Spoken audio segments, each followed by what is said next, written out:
Indicators दो type का है, लैगिंग इंडिकेटर्स और लीडिंग इंडिकेटर्स। बट मेरा मानना है सभी इंडिकेटर्स लैगिंग इंडिकेटर्स। और कोई भी टेक्निकल इंडिकेटर सिग्नल देने से पहले इस तरह का एनालिसिस आपको पहले सिग्नल दे देगा। अक्सर लोग ट्रेडिंग करते वक्त टेक्निकल इंडिकेटर को लेकर काफी कंफ्यूज हो जाता है। इतने सारे टेक्निकल इंडिकेटर है, उनमें से एक परफेक्ट इंडिकेटर को ढूंढने में लग जाता है। फिर मानते हैं उन्होंने MACD यूज करना शुरू किया, लेकिन कुछ दिन बाद उन्हें पता चलता है ये तो एक परफेक्ट इंडिकेटर नहीं है, काफी फॉल्स सिग्नल दे रहा है। फिर दूसरा इंडिकेटर यूज करना शुरू करता है और ऐसे ही तीसरा चौथा चलते ही जाता है। और ऐसा होता है बिगिनर ट्रेडर्स के साथ। उनको लगता है कोई एक परफेक्ट इंडिकेटर को ढूंढ लूंगा तो ट्रेडिंग बहुत ही आसान हो जाएगा, लेकिन प्रैक्टिकली ऐसा नहीं होता। आपको टेक्निकल इंडिकेटर्स को ठीक से यूज करना सीखना होगा, जो मैं आपको आगे सिखाऊंगा। आप जब भी टेक्निकल एनालिसिस को सीखना शुरू कर रहे हो, आपको इंडिकेटर के बारे में सोचना नहीं है। आपका मेन फोकस रहेगा प्राइस एक्शन को सीखना। लेकिन अब सवाल आता है प्राइस एक्शन में हम क्या सीखे। देखिए, वैसे तो प्राइस एक्शन में सीखने के लिए बहुत कुछ है, पर ओवरऑल आपको चार्ट को देख के ट्रेडर्स का साइकोलॉजी को फिगर आउट करना होगा। ट्रेडर्स मेनली चार्ट के ऊपर 4 सिचुएशन में रहता है, first excited, second nervous, third scared और फोर्थ अनइंटरेस्टेड। चार्ट को देख के प्राइस अभी ये 4 सिचुएशन में से कौन सा सिचुएशन में है आपको फिगर आउट करके उसके अकॉर्डिंग ट्रेड करना होगा। जैसे जब कोई स्टॉक का प्राइस कंसोलिडेशन से ब्रेकआउट हो रहा होता है, तब ट्रेडर्स ऐसा सिचुएशन में एक्साइटेड हो जाता है। सेकेंड, प्राइस अगर एक मोमेंटम में है फिर धीरे धीरे स्लो डाउन हो रहा है, तब ट्रेडर्स नर्वस सिचुएशन में आ जाता है।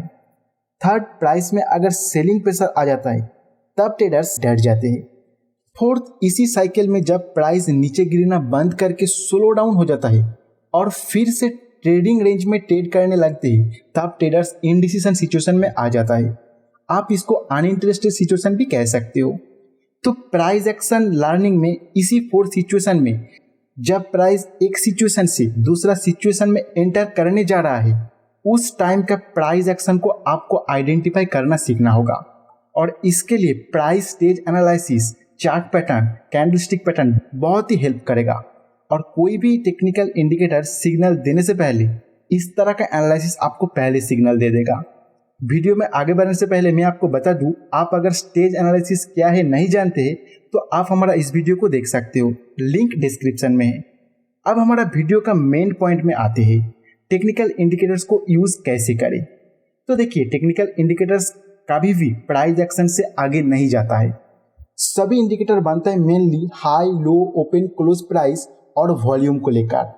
आपको काफी जगह सुनने को मिलेगा इंडिकेटर्स दो टाइप का है, लैगिंग इंडिकेटर्स और लीडिंग इंडिकेटर्स।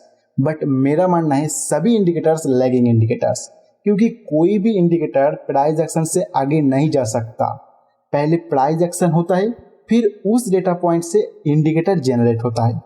तो अभी प्राइस एक्शन एंड इंडिकेटर्स के बारे में इतना इंफॉर्मेशन लेने के बाद अगर आप इंडिकेटर को यूज कर रहे हो तो दो टाइप से आप इसको यूज कर सकते हो। जो मैं यूज करता हूं, मैं आपको वो दो टाइप अभी सिखाऊंगा। फर्स्ट, कंफर्मेशन के लिए, जैसे ये स्टॉक कंसोलिडेशन एरिया से ब्रेकआउट किया, फिर थ्रोबैक करने के बाद फिर से ऊपर जा रहा है और जो कैंडलस्टिक पैटर्न बना है एंड प्राइस एक्शन को देख के ऐसा लग रहा है कि प्राइस ऊपर जाएगा। अभी आपको इंडिकेटर्स का कंफर्मेशन लेना होगा। तो आप अलग अलग इंडिकेटर्स को यूज कर सकते हो अपने हिसाब से। जैसे मैंने यहाँ पे RSI का यूज किया, तो आप देखोगे RSI 60 को क्रॉस करके क्लोज किया, जो एक बुलिश सिग्नल जनरेट करता है। तो हम प्राइस एक्शन एंड इंडिकेटर का कंफर्मेशन मिल गया, अभी हम यहाँ पे ट्रेड कर सकते हैं। आगे आप देखोगे प्राइस ऊपर ही गया। सेकेंड, आप यूज कर सकते हो फिल्ट्रेशन के लिए, जैसे ये स्टॉक प्राइस में लोअर लो बनाया लेकिन RSI इंडिकेटर में लोअर लो नहीं बनाया, तो यहाँ पे एक डाइवर्जेंस क्रिएट हो रहा है। अभी आप इस स्टॉक को अपना वॉच लिस्ट में डाल सकते हो और वॉच करना है कब प्राइस एक्शन में बाय सिग्नल जनरेट कर रहा है। तो आप देखोगे ये स्टॉक लगातार ऊपर ही गया और आगे बाय सिग्नल भी जनरेट किया। तो आपको टेक्निकल इंडिकेटर को इसी तरह यूज करना होगा और कोई भी इंडिकेटर परफेक्ट नहीं है। आप अपने हिसाब से 2-3 इंडिकेटर ठीक से सीख लीजिए और उसको प्रैक्टिस करते रहिए।